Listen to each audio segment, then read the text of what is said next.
Yeah, and then we could talk about how the Australian government has sold him out to dry. There's actually quite a bit. Oh, I actually don't know about that. Yeah. I mean, because like the Australian government has the power to like make certain requests and certain demands of the governments that seek to extradite him. Mm, They've completely rolled over okay. backwards, right? So they can like protect him in some ways, and they have like completely refused to do it, kind of thing. Yeah, exactly. All right. Anyways, should we start by just saying hello to everybody watching, and then maybe I think this week instead of Danish news, we're gonna mention something that's like I don't know. I'm really kind of afraid of what this might lead us to, because I think it's quite a surreal thing that happened over the last couple of. I think it happened yesterday, right? My sense of time is like completely fucked right now. But basically, that the Iranian, like a high-ranking Iranian physicist that was also like a part of their defense programs and like has been by both like pro-Iran and against Iran sources, and like people been called like the leader of the nuclear program, nuclear weapon program, and so on. He was assassinated in like I think northern Iran. His name is Mohsen Fakhrizadeh. Fakhrizadeh or How to something. I pronounce. don't. Yeah. We will be 100% wrong in the Yes. pronunciation here, but we 100% tried our best. Yes. I'm not sure my best is cutting it though.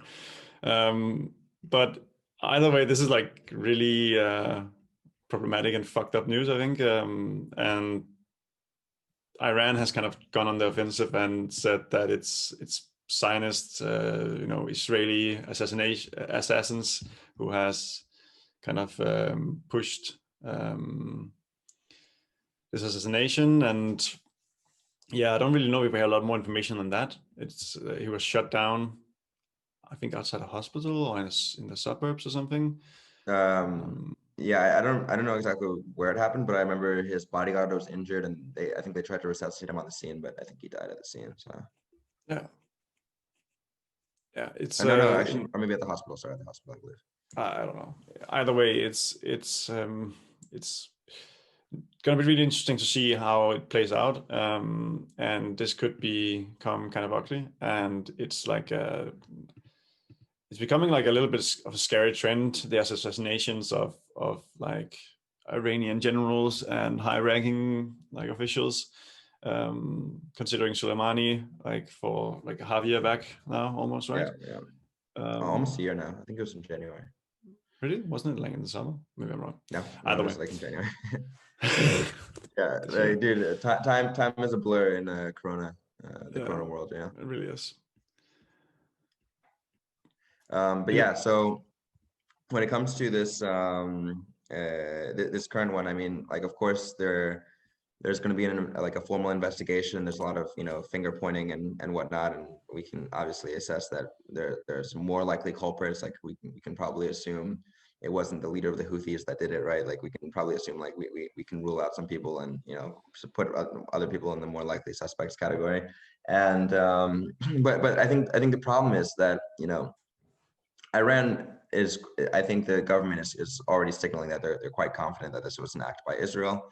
And, given that this is their current assessment, even before an investigation, I mean, they're looking to retaliate in some way, but I think their hands are a bit tied as well, because they know on the international stage, I mean, they can deal some significant damage. They have quite some military, but they have most of the military is quite that like they have, of course, they have access to certain factions within Hezbollah. They can work with them. They can work with other factions on the ground in Syria and other places. But at the same time, I mean, a lot of their infrastructure is actually designed to defend themselves, because they know they are a target for regime change, and they have developed the infrastructure in such a way to defend against a potential offensive military strike. So they could do quite some damage to Israel itself, but this would be this would be at their own peril, right? Like this would be like this would receive a significant retaliation from the United States. the United States would, of course, like let's say theoretically, they do a formal investigation and prove it's Israel, right? Even if they do all of these things and prove It's it not gonna beyond a matter. shadow of a doubt, like if Iran attacks Israel, they will still be called the aggressor, right? So Yeah. it's like, and they will be painted as, you know, rogue nation, et cetera, et cetera. So it's just important to understand that while Iran wants to maybe lash out, at the same time, it seems like they're quite constrained by, I guess, the reality that, you know, America just has a million bases surrounding their country, and on a hair trigger can, Saudi Arabia, Israel, you know. yeah, Saudi Arabia is on their player. Though given their success in Yemen, I wouldn't take them as a direct military threat too seriously. Um, I would say like them, like the country positionally is more of a threat, but like the Saudi Sure. military itself is Sure, just too and there's really less. no distinction between that and the U.S. military, right? Yeah, In some exactly. ways, but It's all our weapons anyway. I think because that was also exactly my thought when I was thinking about, okay, how does Iran actually deal with this? Because to my knowledge, like I don't know a lot about like Iran's aggressive history as a country, like invading other places or attacking other places, but I do That's know that because they it have doesn't been. really exist. No, exactly, and they have proven themselves very, very capable of defending themselves, right? I mean, through the whole like war with Iraq and so on. But Yeah, yeah. and the US is kind of like inherent part of that as well. But it does seem really kind of also a symptom, or like a that you know both the US and Israel and other like factions against Iran, they definitely have the same analysis that, you know, Iran is not really a threat, which is, you know, funny considering they're spending like the majority of their propaganda. You're kind of feathering this idea that Iran is the biggest threat to modern society, right? But at the same time, that they have no hesitation in actually going into the country, or, you know, in Soleimani's case in Iraq, right? And just assassinating these people, which I think really clearly tells you that they are not afraid of Iran as a actual, you know, international power that might actually, you know, seek to change the regional hegemony. I always struggle with that word. Yeah. That Saudi Arabia and Israel right now are kind of leading. So it's going to be interesting to see if this is like just a last minute effort of like kind of like the Trump era Israel trying to, you know, push for more aggression while they still have Trump in office, or if this is going to be a continuous trend of, you know, also the Joe Biden administration to, because I think even though it's like Iran is pointing fingers at Israel right now, I mean indirectly the US in my eyes probably is involved, or at least has greenlit an operation. It would seem, I think, kind of weird if they hadn't been part of that conversation at all, in some kind of Yeah. covert way. Yeah. These are the things, you know, until WikiLeaks publishes some cables, we won't be privy to. Right. Yes, and yeah, so like it's something that I think we'll continue to talk about as it unfolds, because this could either you know, die down and kind of like return to just the typical status quo of crippling sanctions and random military strikes, or it could, you never know if there will be a straw that breaks the camel's back. So it's like, it's always important to look at each of these things and keep a close eye on them, because the Iranian government, they talk a big talk, and sometimes they're not always willing to make the big move because they understand it puts them in jeopardy as well. But Because they don't you have know, the if power to you, do it. yeah, but they have the power to do it, They don't have, and right? I mean, oh, sorry, they don't have the power to make to the actually big make the move big without, move. yeah, without facing annihilation. And the thing No. is, they don't actually seek that kind of power either, right? So it's like, for all this talk about Iran seeking to build nuclear weapons, right? It's like, if they go above the enrichment of the Iran nuclear deal, like some of that level of enrichment is well below like weapons grade level of enrichment. But it's always talked about like, oh, they're breaking the deal, they're breaking the deal. But okay, who broke the deal first, right? And who pulled out of the deal, right? We have no legitimacy by which to. But I think all of that conflict ties up into Hezbollah's role in Lebanon and Palestine and all these areas, right? Yeah, of The fact course. that, So in southern Lebanon, yeah. yeah, and the fact that you know Iran has been one of the key players in supporting in different ways, and you can criticize Iran, but at least they've been supporting Palestinian kind of movements and so on, right? Yeah, of course. So I think a lot of the fundamental disagreements between the US and, I mean, of course, there's more to it as well, right? But those are some of the key points, I think, right now in modern times, that Iran being a spot for Hezbollah to consolidate power and like pro-Palestinian movements and so on. Yeah, exactly. But until then, I guess we will sideline like the really long conversation about the dynamic of Iran in the Middle East to talk about, hopefully, what we'll learn more about from WikiLeaks, to talk about WikiLeaks and primarily Julian Assange. So, so as it is right now, I mean, there are a wide range of opinions on Julian Assange. I think a lot of people who are on the political left have a very clear view of him. But then if you're on like a more establishment view, or a view of either party, that if you believe kind of the mainline view of either party, you won't see him as a hero or even a journalist. You'll see him as, I mean, I think now you're talking from a very US based perspective, right? Because I think I think even like probably the majority of like left-leaning people in Denmark, for example, this is like completely like gut feeling from my side, but I have a feeling that a lot of people don't actually really like Assange. A lot of people don't really carry a lot of sympathy towards him, because some of the things that has been put next to his name, and some of the some of the negative stories that has been circulating around his name, and this is also what it is true, is like a discussion around those negative stories and whether they're true or not, but also and how, regardless of those negative stories, his story is still super important, right? But I'm not so sure that there's like this general trend on the left that that people are pro Assange. I feel like it's a very niche group of people. Like there's like a niche group of leftists that are kind of pro Assange, and then maybe some libertarian kind of movements. But if we talk about the general public, I think most people don't completely understand the position and the relevancy of it all, as well as don't really have a very positive kind of like connotations with, like, don't think of him as a very positive human being. And I think this is I heard this first actually on Useful Idiots, but I think this term is especially useful to describe it, like this kind of treatment. Is it creates this thing called like an ick factor, right? And it's like, and everyone can kind of relate to like what an ick factor is. Like if you can create kind of an air or an atmosphere around like a public person, because you have no personal loyalty to these people per se, because you don't know them, they're a figure. And then you can kind of just say like, oh, they're doing this, and this.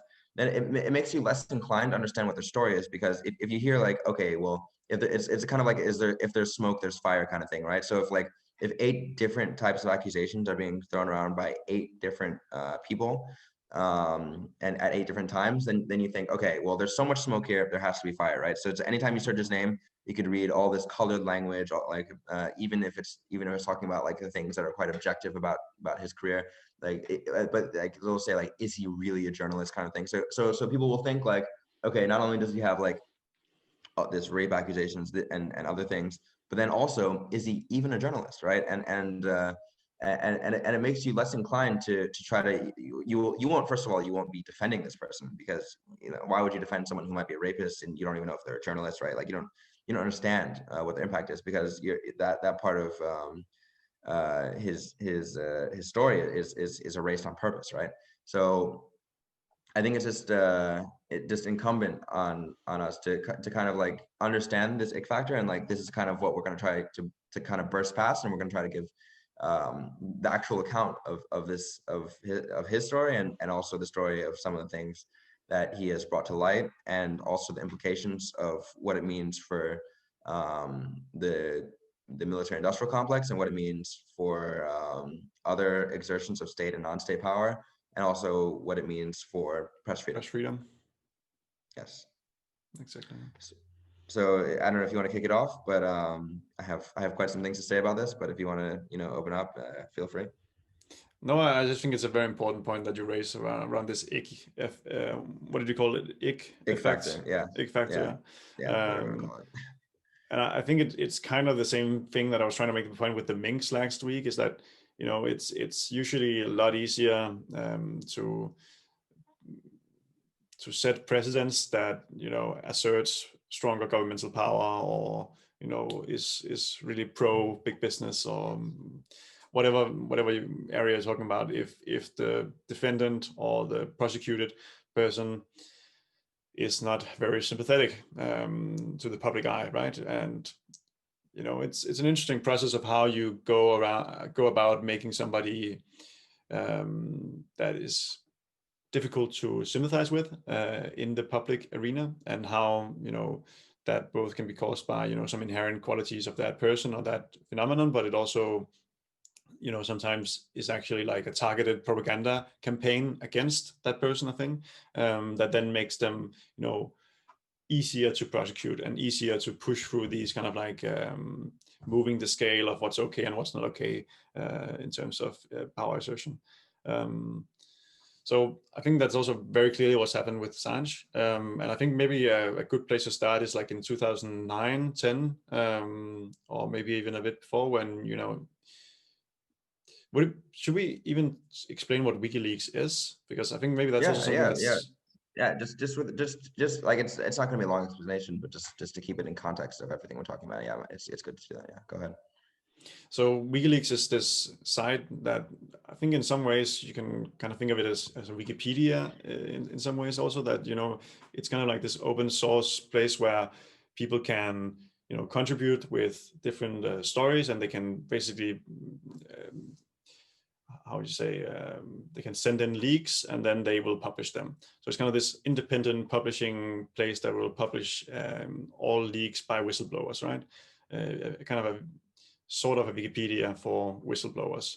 And whistleblowers is of course, you know, people who work in either in different forms of institutions. It can both be public and private institutions, and they're working in some kind of organization, and they see something that they think is immoral or illegal, and then they kind of break the culture of silence within that organization or institution, and then they come out and, you know, tell the public about whatever wrongdoing that has been done within that company or that, you know, government entity or whatever, right? And then WikiLeaks is kind of this online platform that works to independently publish, of course, with some editorial process and some kind of to make sure, you know, that you don't publish things that might put other people in risk or whatever. But trying to responsibly publish these leaks from whistleblowers and try to, in the best way possible, to protect them. And it's a kind of a process that, you know, you can also find in all major newspapers. That, you know, all major newspapers, especially nowadays, they have some kind of function where you can send in leaks if you are a whistleblower. But yes, and yeah, unfortunately, you know, we have seen throughout history that, you know, when people come and whistleblow to these major news companies, whistleblowers do tend sometimes to, you know, get their identity gets public, right? And or at least some kind of governmental entity gets a hold of the identity, and then they arrest them. And, you know, that's really what you want to try to avoid with whistleblowers, and to encourage whistleblowers so that you can kind of protect their identity and protect their identity and protect their ability to whistleblow also, because I think it's a super important role to have in a society, right? That people are able to whistleblow.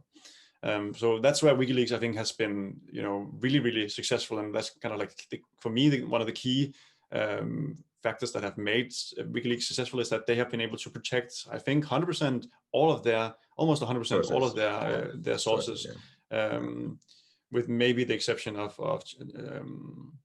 Chelsea Manning's, right?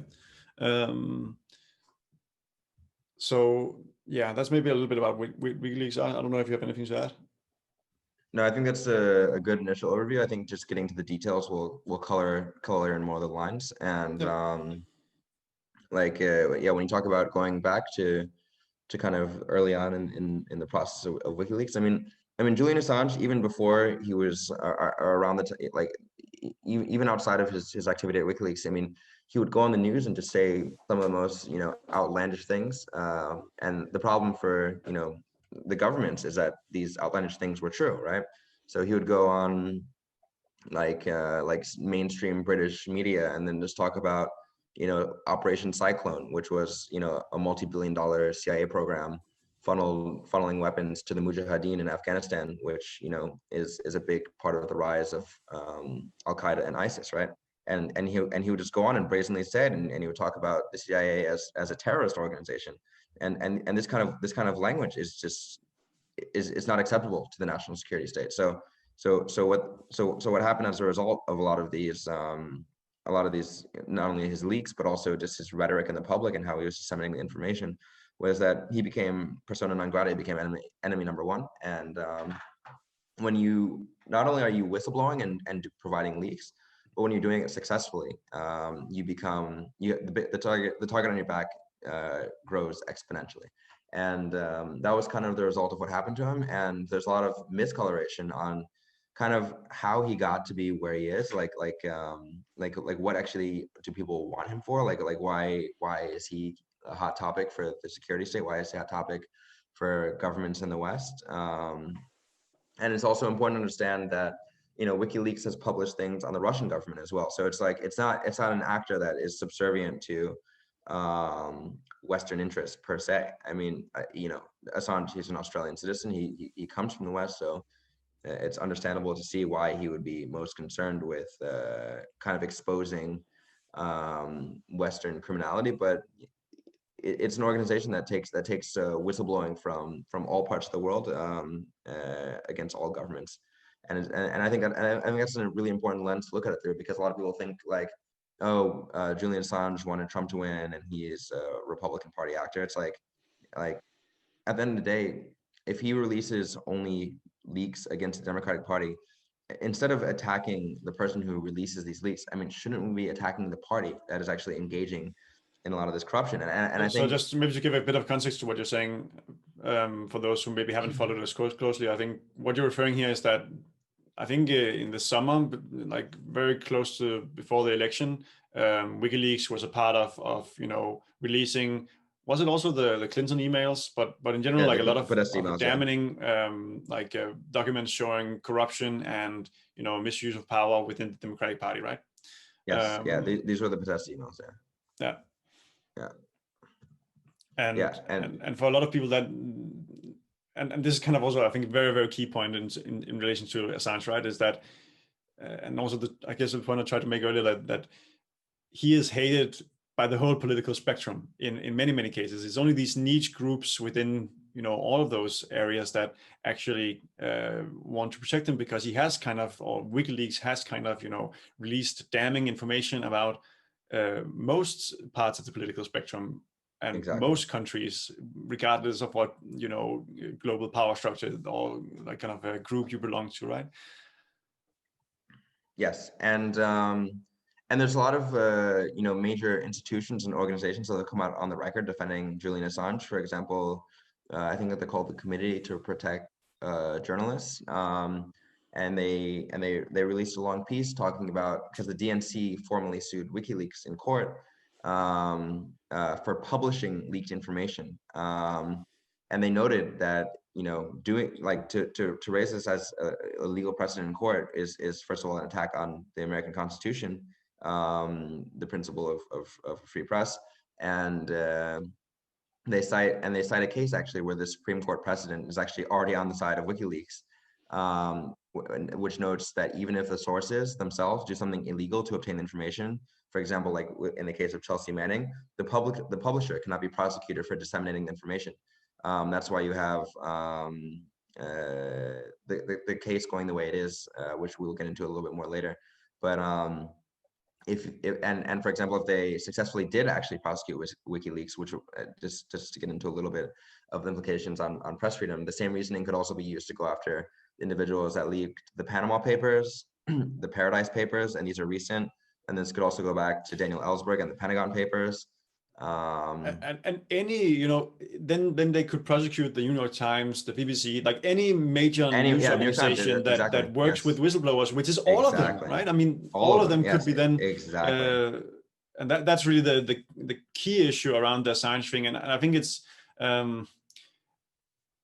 really problematic because right now, I think a lot of the major news organizations, they feel that they are somehow protected because they have like kind of their institutions, their mainstream, institutions that have a history where Assange is this like, outsider who comes in and then, but the dangerous thing is that it legally sets a precedence that these kind of prosecutions against that can then be presented towards any major news organizations and any journalists that work with whistleblowers, which is like a key essential part of journalism, and keeping the powerful in check, kind of like as a kind of a transparency, a democratic value.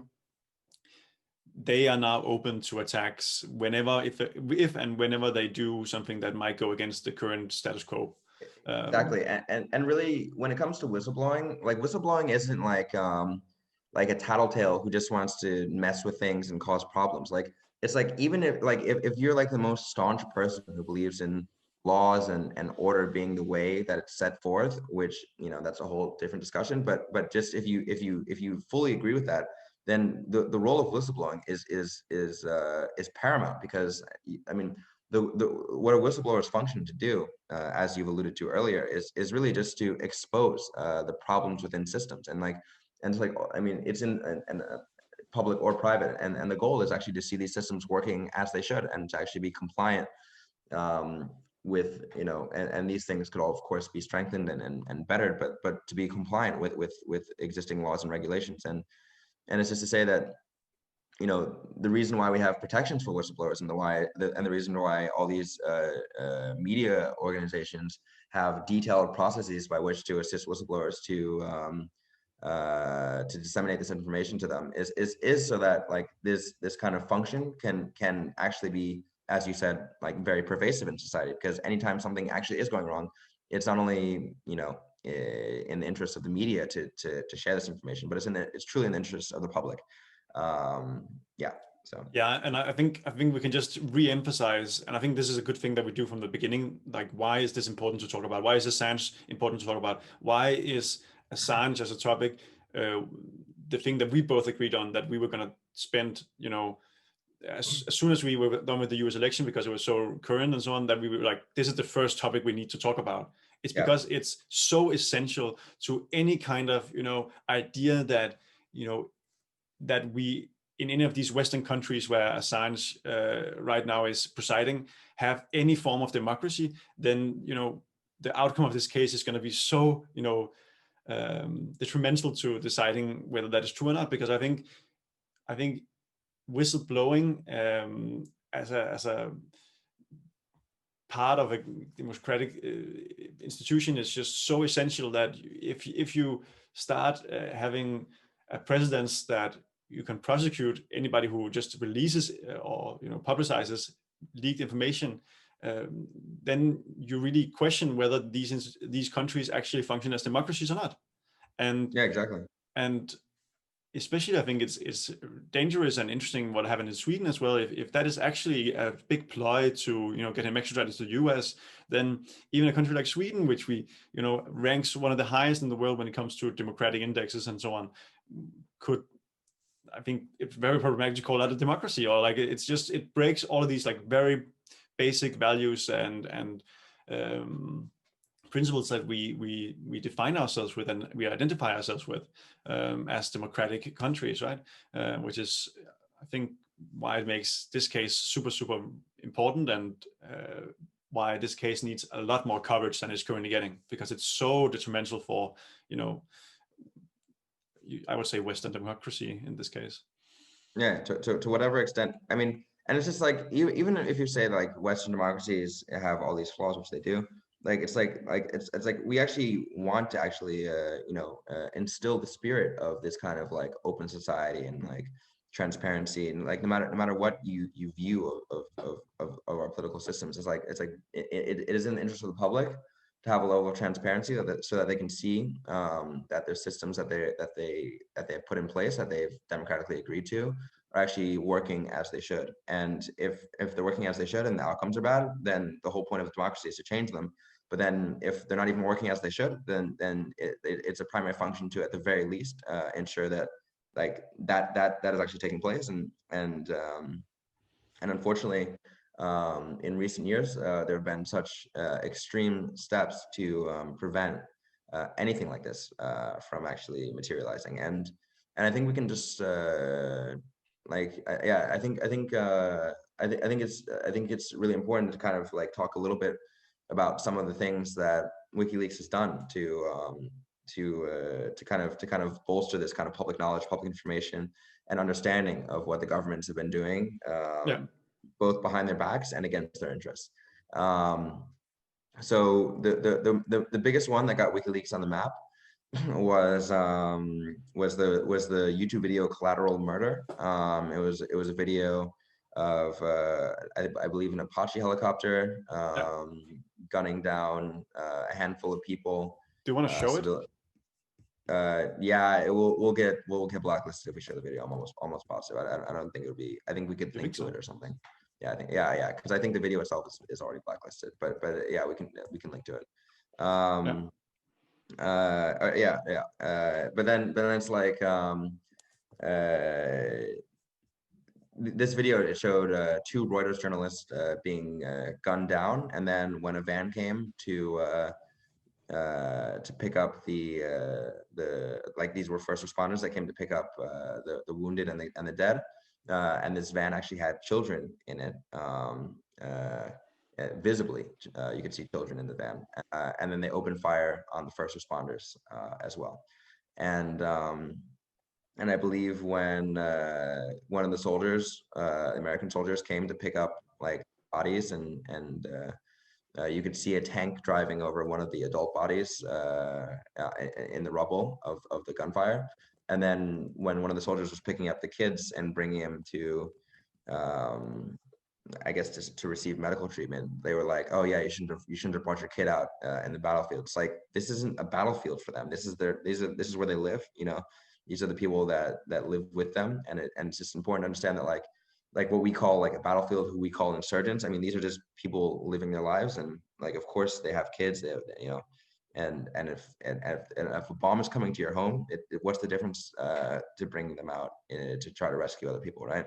And it's just hard for people to understand, like, kind of the state of desperation that a lot of these civilians were in from the calamity that we caused, and that was really a turning point moment for people's perception of the Iraq War, which was already quite low. I mean, George Bush exited office with a 22% approval rating, because he also brought in the financial crisis as well. But then the collateral murder video really showed to the public just how egregious what we're doing. And when it comes to prosecution for any of these things, none of the helicopter pilots, the pilot, nor the gunner, nor any of the people in the command room, none of these people received any level of prosecution. The only people that received prosecution were Chelsea Manning for blowing the whistle, and of course Julian Assange for being the publisher of this whistleblowing. Yeah. And that's the most prominent one. But just to touch over a few others, there was also I think in Obama's and this is what turned WikiLeaks nasty to the Democrats, because when Assange was first publishing these things about the Republicans, he was, "Oh, good job, like, way to show how Bush is a bad guy," and all this kind of stuff. But then in 2009, Obama was pro whistleblowing, you know, during his campaign, Obama, right? Yeah, and he actually said some things that, like, I would agree with about whistleblowers. Like, he talked about how important their function was, and all these things. And you know, I was 18 at the time. I was a kid, and I really believed that he was going to do all these great things for open society and whatnot.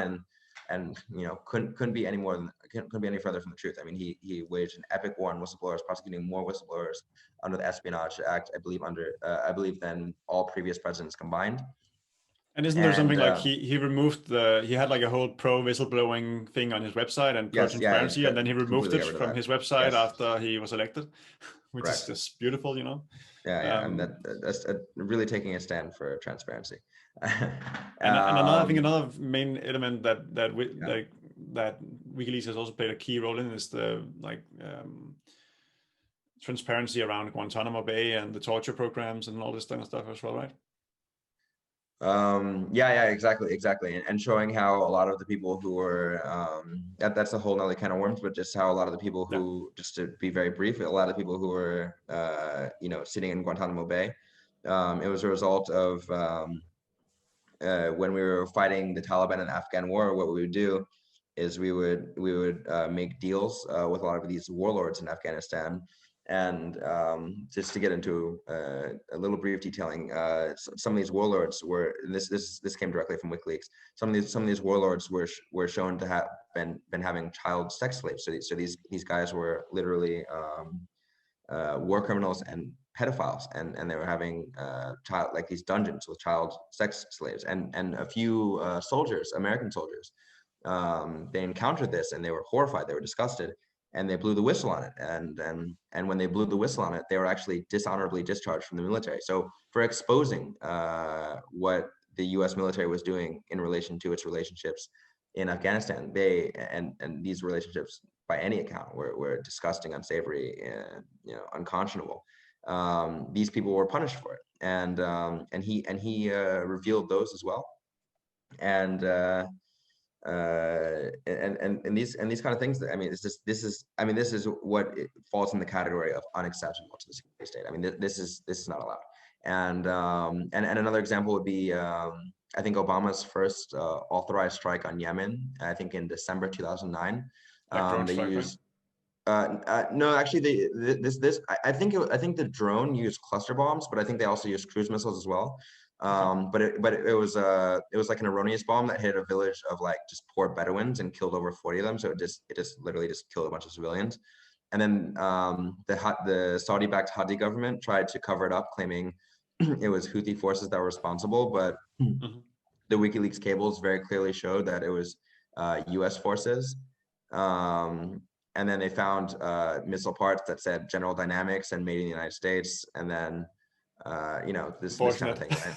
Yeah. Very unfortunate. But I mean, I think for the narrative. we can keep talking about because there's 100 of these cases where WikiLeaks have played an instrumental role in keeping, different governments. Now we have talked about the U.S. government, but there's also a lot of other governments, right?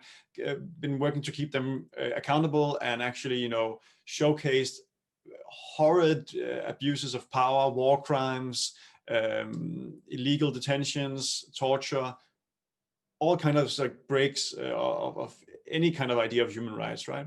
So, of course, kind of showcasing all these things to the public has made the people who were then responsible for all these things, who sadly in many cases are still in power, right, have made them angry, right? And I think this is kind of the beginning of the story, that Assange had the audacity to say, the US government has committed war crimes, the audacity to say that the UK government has committed war crime, so on and so on and so on, right? And exposed all of these different horrible things. So he had the audacity to, in a democratic, responsible way, saying, you guys have abused your power and you should face some kind of legal repercussions, right? And I think maybe that would be a good segue into going into what then happens in Sweden and why he was in Sweden in 2010. And from what I understand and what I was reading before we started talking about this, is that, on 2 different occasions, I think with 2 years passed or something between, he had sex with 2 different women. And then those 2 women, they go to a journalist and they say that, to begin with, the sexual encounter that they had with Mr. Assange was consensual, but then it turned non-consensual. And this is the beginning of the first, I guess, era of the Assange decade from 2010 to 2020, where the prosecution of Assange slowly starts. And I think especially this rape case is important to get a little bit into, because I think it's one of the key elements of why a lot of people are sympathetic to his case and him as a person, which I guess is, I think, somewhat understandable. And I've also, you know, going back 5-10 years, I was also feeling those kind of feelings because, you know, what really happened, and you know, rape is a horrible thing, right? Yeah, of course. So of course, it's not a good light to be in. And you know, there's also a lot of, still to this day, unknowns about what happened in those cases. A brief point also, Assange was in Sweden because of, which I can think goes a little bit against what you were saying earlier. I think maybe before we start recording, that Sweden has a history of extraditing people to the United States. But he was in Sweden because of, you know, that they have been pro whistleblower in many cases Yeah, as well. And I that think, was his yeah, argument. I think you're right about that. Actually, I think you're right about that. So it's, I think it's interesting. And then, yeah, let's go into this Sweden case and then kind of try to go through the story from 2010 and to today's time. Just briefly pass these 10 years by and get to some of the highlights of stuff that happened. You know, him going from Sweden to living in the Ecuadorian embassy and now in trial in the United Kingdoms. Yes. Yeah. So there's these allegations against him. And I think in the beginning, they go a bit back and forth. There's like some molestation, which is like less severe. That doesn't, like in the beginning, I think the Swedish police says something like he's not warranted for an arrest because the charges against him are not that serious, or not that they're not serious, but they're not so severe that it warrants an arrest. And at the point, then I think at one point he is in the UK, from what I read and from how I understood it. And then when he is there, then the Swedish government suddenly ups it one step further, and they say they want to arrest him, from what I remember, or something like that. Or at least the prosecution takes it one step further and actually accuses him of rape. Yeah, I think it's in September, I believe. Yeah, something and like then that. He leaves, and then he leaves for the UK. I think he was already in the UK when he got like prosecuted, like when the prosecution went one step further. I think he was, that's at least that's how I understood it, is that he was already in the UK doing, you know, business around WikiLeaks, and then the prosecution comes forward, and he, from what I understand, he refuses to come back to Sweden because he fears that he will be extradited. And also they receive some like tweets, WikiLeaks, that, you know, that they should expect dirty methods to be used against them and so on, because they have wronged the wrong people, so to say. Yes, exactly. So I think that in essence, what begins is like this kind of power struggle where Assange is afraid that if he goes back to Sweden, from his side, that he will be extradited to the US, where, you know, not at this point, but later on, he will also be threatened with death penalty and, you know, torture and solitary confinement, which is actually what I wrote my thesis around, my master thesis. And it's a super interesting topic as well, how that relates to torture and how it is torture. Yes. So he is basically he is with very good reason, I think, considering the US history with torture and treatment of whistleblowers. He's very, very afraid of getting extradited to the US. And Sweden is then through the, like, from 2010 to 2019, I think, they continuously open and shut the case against him. And depending, it's kind of confusing, I think, why they keep opening and shutting it.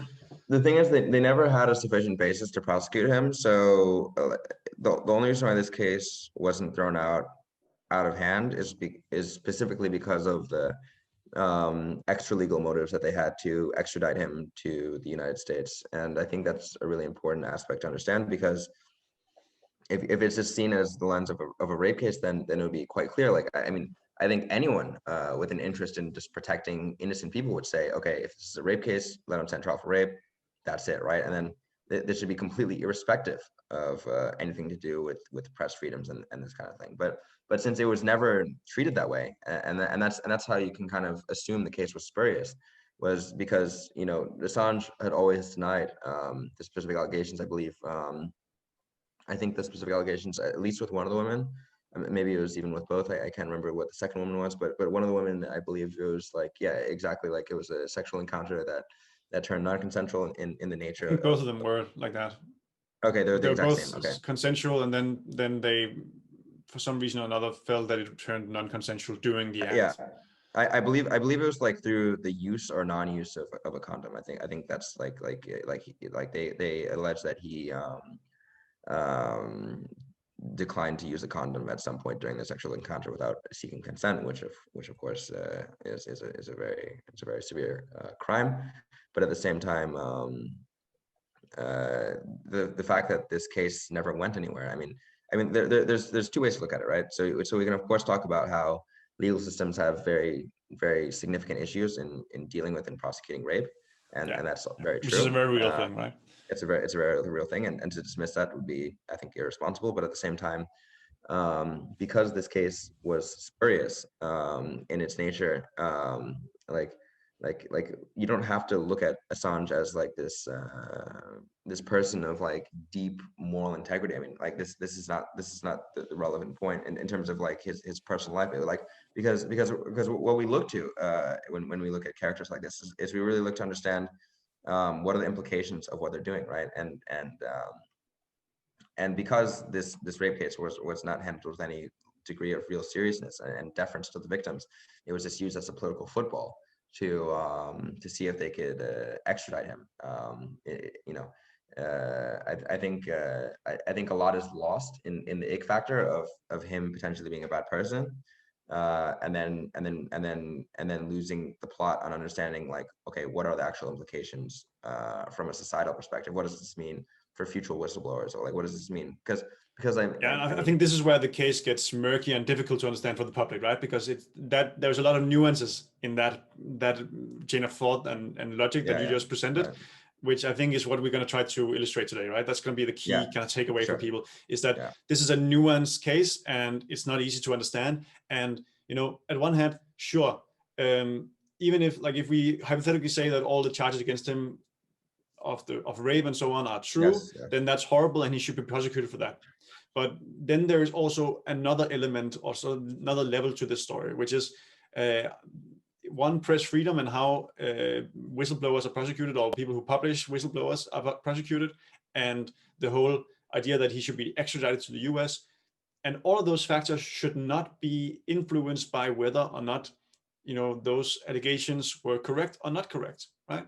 Exactly. In the rape case, which I think is a difficult chain of logics to understand and to kind of get through in like a mainstream news organization media thing, and I think that's also why maybe he isn't getting the coverage right now that he should be getting.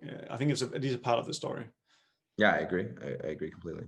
And yeah, so I think when it comes to like this separation, right? Like just as you said, like of course it's important to consider all facts and determinations and coming to the conclusion about an individual's character, but the issues that are presented from Assange and WikiLeaks writ large and the implications on press freedoms far supersede the character of an individual.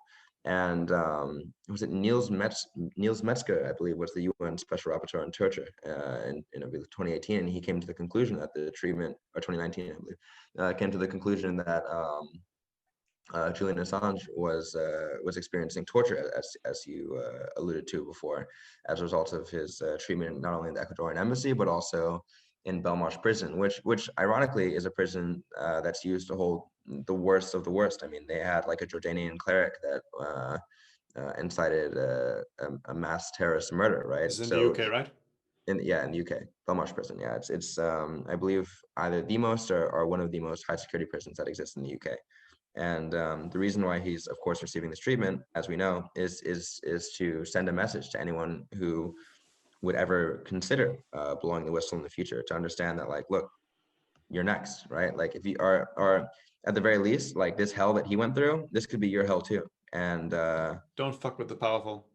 Yeah, don't fuck with the powerful, because the powerful will fuck right back with you. And that's a very powerful message, because I mean, most people are just trying to live their life to a reasonable degree. If they see something wrong, I mean, people have like generally good instincts and they want to actually do something and say something about it. But at the end of the day, you know, if it means like, okay, you lose your family, you lose your livelihood, you lose everything, like a lot of it, that's a real deterrent. And I would call someone a coward for being deterred by something like that. It's just to say that like the systems of whistleblower protection, all these things that we say exist to protect people, they're actually not adequately doing their job, and they're not doing that because we've created an environment in which it's borderline impossible for this to happen. And I think what the whole case around Assange has also showed is that even if all of these protections are in place, then they'll get you anyways, right? Yeah, exactly. They'll find other ways. And I guess let's get into this more concretely, because you know we're talking about it now, but let's talk about the specifics, because that's kind of the issue with this whole rape allegations and the case against him in relation to sexual assault and so on, right? Or not sexual assault, but rape. Is that, you know, if it was just about that, and Assange has said that himself multiple times, is if it was just about that, he would happily go to trial. And, you know, he has also been questioned by the police and so on, and he has been cooperating with them, I think, to a very high degree. But Sweden has, after, you know, kind of putting his arrest out to Interpol and so on, and like asking the UK to extradite him to Sweden, they have refused to engage in any kind of public or, you know, formal agreement that he will not be extradited to the US from Sweden, which is, I think, just the most suspicious thing, and kind of also surprising, I think, because Sweden usually is a place where I don't know, I feel like Sweden is usually a pretty stronghold of democratic values in many ways, compared to a lot of other places in the world. But you know, I think the US global power, it doesn't, no one is exempt from it. So in general, we have a lot of things around this case that just seem, at least to the least degree, like very suspicious. And sorry, can I add one thing actually? Yeah, Because go. the same person I mentioned, I mispronounced his name, Niels Meltzer. I remembered another thing actually, because he actually speaks Swedish, right? Niels Meltzer, and he also he actually read the original testimony of the woman who alleged rape against Assange. And according to the testimony, even by the laws in Sweden, a rape had never actually taken place. But not only that, I think he also noted that like the woman's testimony was actually later changed by the Stockholm police without her involvement to make it sound like a possible rape had occurred. And this was based on like the primary data, the emails and the text messages. Yeah, and I think like this is a difficult issue, right? Where it's difficult not to get too conspiratorial. And the same way I got maybe a little bit conspiratorial when saying like the U.S. involvement in the assassination of the Iranian, you know, nuclear scientist and physicist. Yeah, right? But you can just see a lot of. Yeah, you can speculate, and I think it's not a completely invalid speculation, right? Because no, of course, both when it comes to both areas, because there is definitely a lot of indicias that are pointing towards the fact that, you know, the US is pushing Sweden to push these different prosecutorial methods of trying to extradite him to Sweden from the UK to actually get him extradited to the US.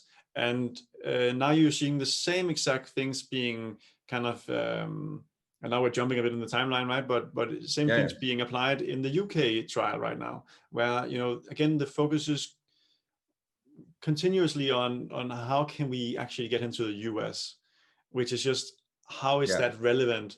How is that the primary to thing, either of these different cases, right? Yeah, if we actually care about things like rape and other things, like how is that the primary concern? Then what does the US have to do with any of this? Nothing. Yes, exactly. Right? Exactly. Yeah, and I think that's the fundamental issue, right? It's like just even talking about the US's involvement, I mean, that completely colors in the lines. I mean, like why should this concept of justice have anything to do with America? I mean, America is not seeking any form of justice. What America is seeking to do. So it's like, regardless of anything that we say about Julian Assange's detention, I think you actually touched on something very important.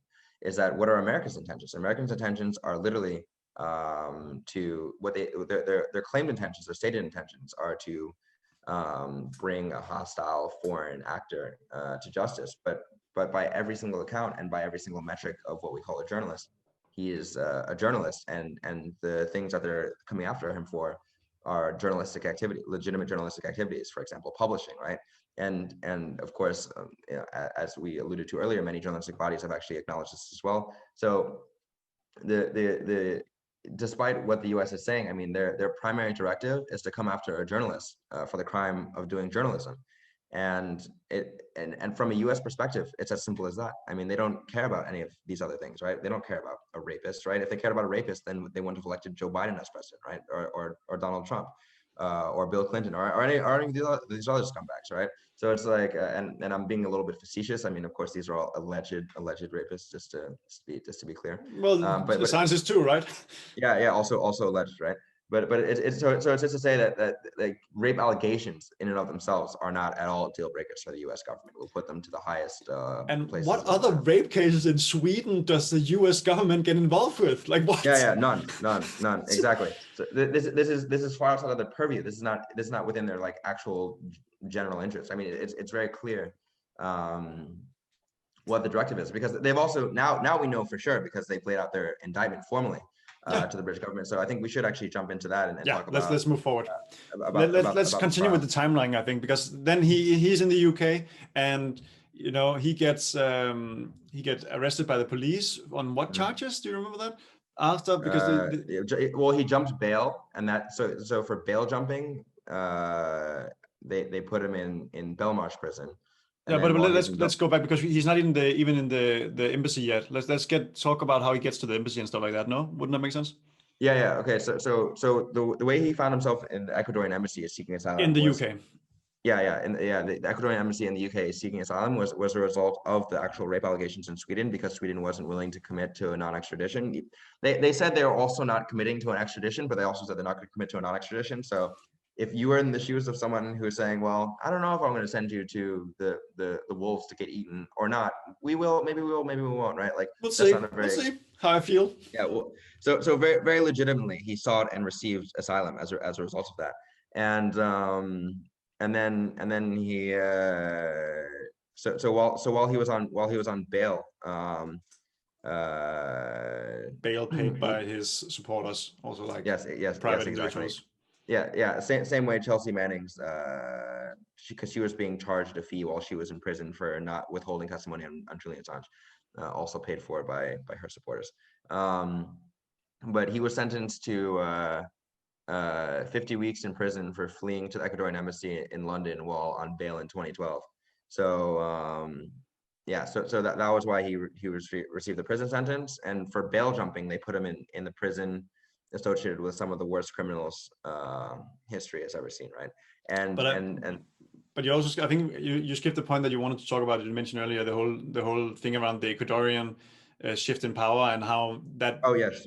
Because he spent like 5 years in the Ecuadorian, like, or maybe less, like 3 years or something, in the Ecuadorian embassy, where he basically took refuge and multiple times tried to get to Ecuador, but the UK different judicial systems, they denied his because he both got Ecuadorian citizenship, and then he was granted diplomatic immunity. And the UK denied that, even though you are officially a diplomat and an Ecuadorian citizen, you are not allowed to leave the embassy and travel to Ecuador. So he was stuck in the embassy. And then in the beginning, like for a long period of time, the Ecuadorian government is like trying to protect his human rights and fighting for his freedom. But then you have a shift in government in Ecuador. And then you have a new government in Ecuador where Lenin Moreno, in 2017. Where he also where WikiLeaks also kind of fucked them by, again, trying to keep the powerful accountable and exactly. Publicizing leaks. So this is again another situation, like same with the Democratic Party, where he, actually tried to, reduce corruption, and then the corrupt say, no, fuck you. So then the Ecuadorian government also started mistreating him, I would probably say, and they shut off his internet for a long while and reduced his ability to communicate with the outside world. They had a lot of back and forth, and Human Rights Watch also criticized the Ecuadorian government for mistreating him, and you also have a UN panel that comes in and criticizes both his people restricting his ability to be free and move and so on, and restricting his human rights, and then eventually the UK police goes in and arrests him in the Ecuadorian embassy, right? Eventually, and then he goes to that prison that I don't remember the name of it, for 50 days, right? Belmarsh, because of skipping bail. And then now the current situation is that he is currently in a trial process. I think the judgment is going to come on the 4th of January, from what I remember. Correct. And could you maybe do you have like an insight into like what is the charges he's facing right now? So the specific charges laid out by the United States Department. So this actually so basically there's actually a little bit of a timeline on this as well. So back when Obama was had his eyes on Assange, because Obama actually wanted to go after Assange too, but he recognized that that going after Assange would put into jeopardy the First Amendment. Shocker, right? And Obama wasn't afraid of breaking laws. I mean, Obama was quite the criminal himself, but he also knew that he didn't have a legal, or at least his DOJ knew they didn't have an appropriate legal basis by which to actually do this, and they declined to actually go after him formally, right? And I think they even publicly stated that if we did this with this strategy, then we would also have to prosecute the New York Times. Exactly. Yes, yeah. They said that they made that. I think that was in 2013. They made that exact argument, and as a result of this, nothing came of it formally came under the Obama administration. But then under Trump's DOJ, they came after Assange for essentially working with Chelsea Manning to hack the files to release them, which is obvious bullshit because she had access to the files regardless. So he didn't need to ask her to do anything. But then the only thing that they have is one text. They have no evidence of this hacking. None. From what I know, they have even stated themselves that they have no evidence to support this allegation. Yes. And on top of that, what their claim is they say, okay, well, Julian Assange sent her a text message saying like, if you have anything else, that would be great. And that's basically the entire basis by which they're going after Julian Assange, which is completely spurious, completely and an anathema to anything that we would call a free press. Yet they're doing it shamelessly because the U.S. government doesn't actually respect its own First Amendment. They don't expect its own rule of law. And just to emphasize how common this is within journalism is like all the major news organizations, they have paid ads asking people to whistleblow.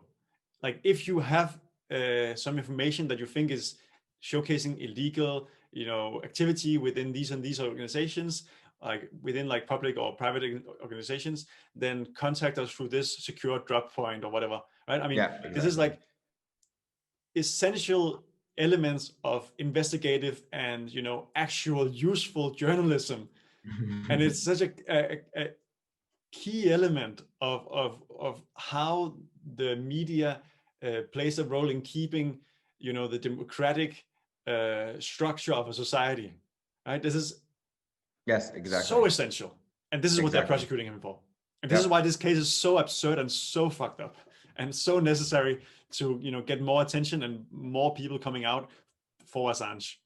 I mean, if it isn't clear, we are very strong supporters of Assange on the grounds of press freedom and on the grounds of an open society and transparency and holding powerful people accountable. So because we are also mostly against war crimes. Wouldn't you say?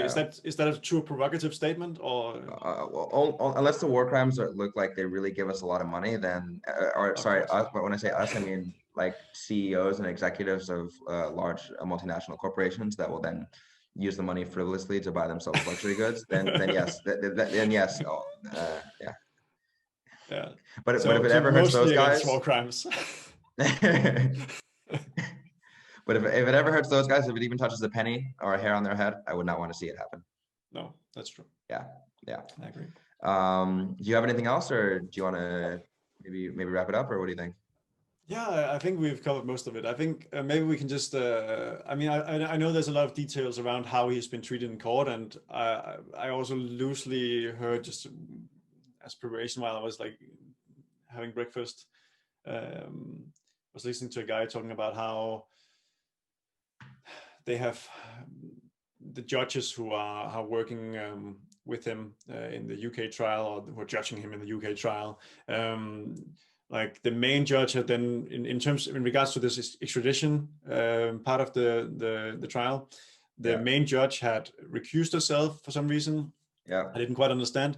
And then instead they had gone out and found a judge which had like first of all, not a public record of her rulings, which is also unusual. And then when they actually, like journalists actually got like a, what is called like, they like seek not public information, then freedom they of found out information kind of thing. Yeah, yeah, like kind of like thing. in America it's called FOIA, but it's a different Yeah, process. exactly, FOIA.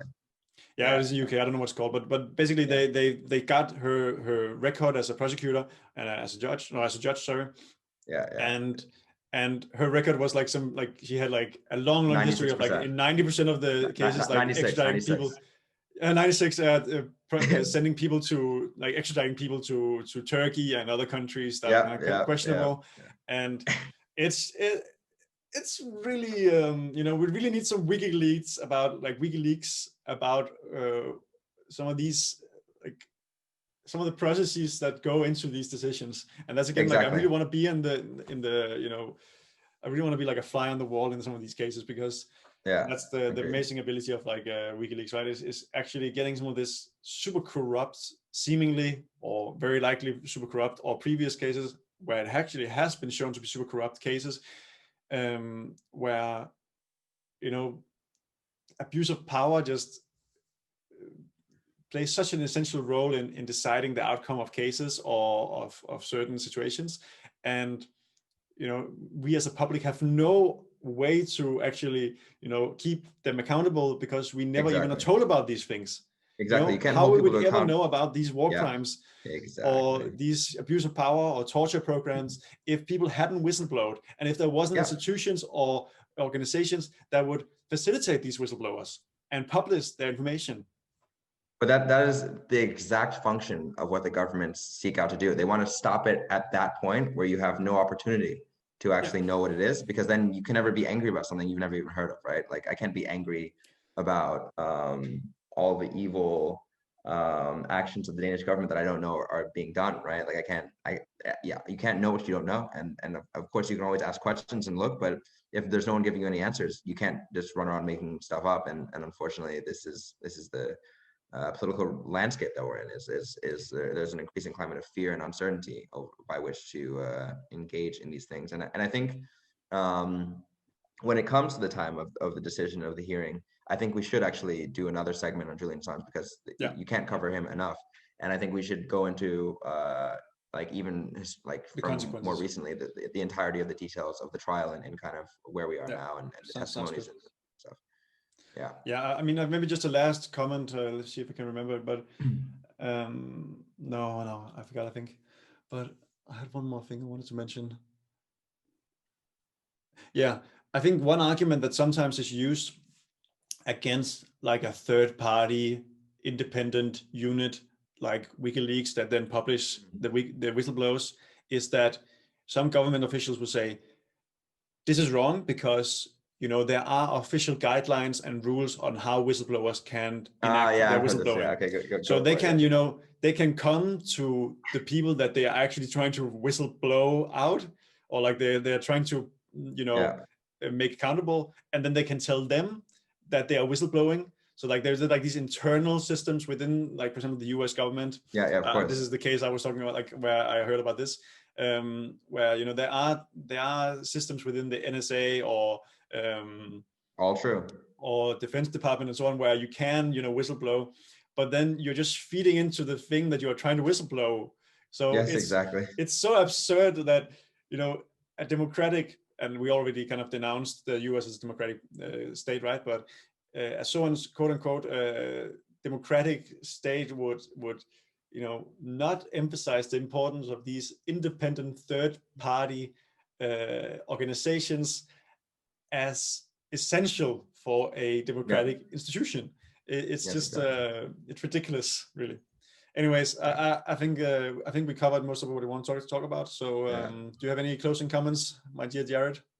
Yeah, I think it's just super important that any way we can, if we have a voice, we should speak up about Julian Assange and speak up about press freedom, because these are the things that, like, it's a crazy way to communicate a message, because it's like we're trying to get people to stand up, to want to know what they don't know, and it's like when I say that, I mean, it's like when we're talking about the way the suppression is going, is ultimately they want to stop information at the source, and it's hard to be like, oh, stand up for, like, we don't know what the next future thing is going to be, right? But we want to provide that avenue and that lane for whatever that problem is to come forward without fear of your life being turned upside down and destroyed, right? And it's just, I think just to leave everyone with something is just never stop fighting for these principles, because it's always the least among us that are affected the most, and if we care about these people, these are the ways that we have to actually go about defending these institutions and protecting some of these mechanisms. Yeah, I just want to echo that kind of a message to whoever 5 people are watching this, that if you believe that you are a person who believes in democratic values and individual freedom and human rights, and any idea of press freedom, or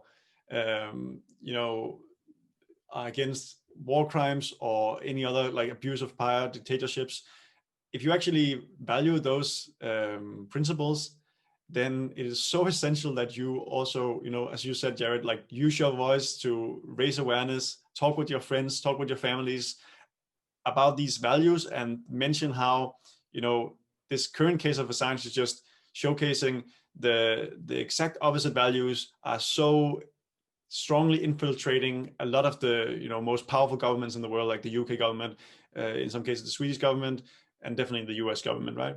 And how, yeah, it's just really important that we continuously, like, don't take these rights for granted, because time and time again, it's just been very, very clear that powerful interests in society, when attaining that power, will constantly fight and battle to maintain that power. And if we don't fight to maintain, the independent democratic values, then they're going to get lost, and we can't take them for granted, or even if we trust the system or the government. It's just super important. Yes, power concedes nothing without a demand. Yes, exactly. Okay. Beautiful. All right, man. Yeah. Thank you for today, and I'll likewise. See you next week. Sounds good, man. Awesome. See you. All right, man. Bye-bye.